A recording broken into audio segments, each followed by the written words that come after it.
গল্পের নাম একটি হাবলা ছেলের শেষ চিঠি। বন্ধুরা, সাবস্ক্রাইব করবেন প্লিজ। আপনাদের একটা সাবস্ক্রাইব আমাকে লিখতে উৎসাহিত বাড়ায়। চলুন কথা না বাড়িয়ে গল্পটা শুরু করা যাক। সৌরভ একটা সাদাসিধে ছেলে, বাঁচত ভালোবাসা দিয়ে। পকেট খালি ছিল কিন্তু মন ভরা। ওর ভালোবাসা ছিল মায়া। নাম যেমন, মেয়ে তেমনই, হেসে কথা বলতো, কষ্টে পাশে থাকত।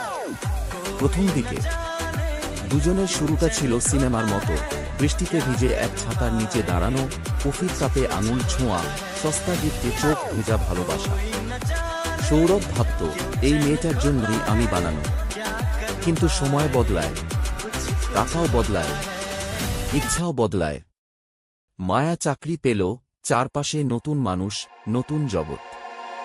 সৌরভ রইল আগের মতোই, হাবলা প্রেমিক, শখের কবি, স্বপ্নের সংসার ভাঙা রুমে। একদিন হঠাৎ ব্লক, কল ঢোকে না। রাতের ৩টায় একটা মেসেজ আসে শুধু, তুই খুব ভালো কিন্তু আমার জন্য না। তারপর মায়ার বিয়ে।